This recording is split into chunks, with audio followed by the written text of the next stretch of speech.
All right, guys, next let's cover toes to bar.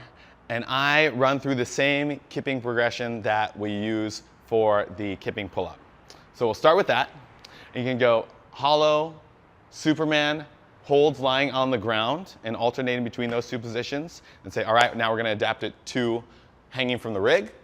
That's a great way to start. And then I take it back to the kip.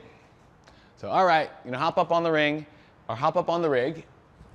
And when I say hollow, I want you to crunch your abs, point your toes, sit your head back behind your shoulders, and pull your shoulders down away from your ears.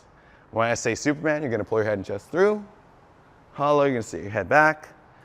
On my cue, and we'll go through like 3 of those transitions. All right, next, we're gonna flow seamlessly between those 2 positions. So jump up. Hollow is where you're gonna start.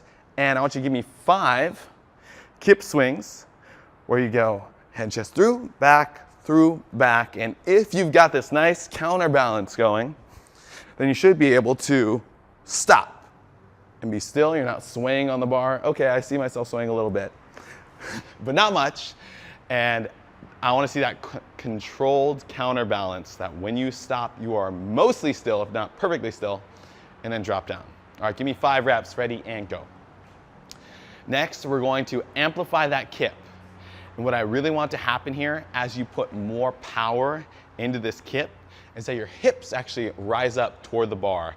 And what is going to be required to make that happen is you need to load the core, the shoulders, the lats, the hip flexors in this position and kick it all hard back. And that's how you're going to put energy in the system and get those hips higher and higher. So let me demonstrate. Starting that hollow, go through, kick, through.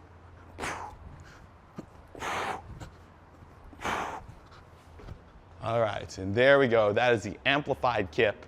And what I like to focus on is really pressing, by engaging these lats right here, pressing that bar down into the hips. That is a nice way to articulate what you're looking for. All right, once that's starting to happen, now we're gonna say, let's bring the knees up, and we're gonna do that. So great, we got the amplified kip. We're just gonna add a little knees up motion to what's already happening. So here's what it looks like. 1, 2.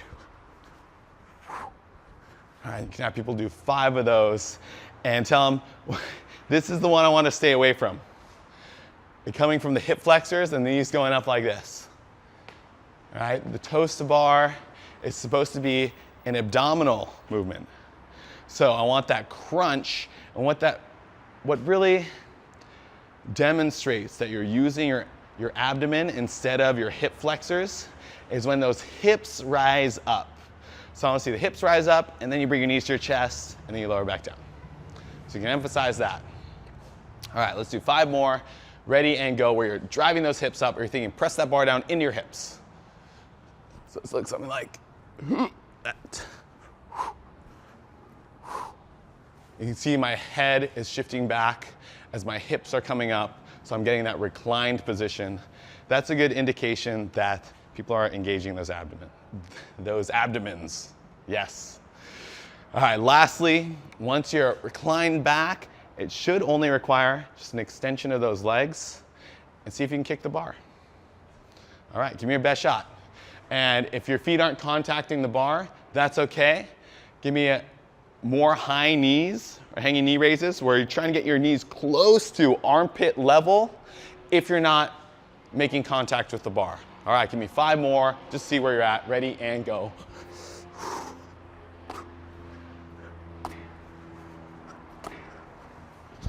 All right, just like that. Okay, there you go. There is the toes to bar progression.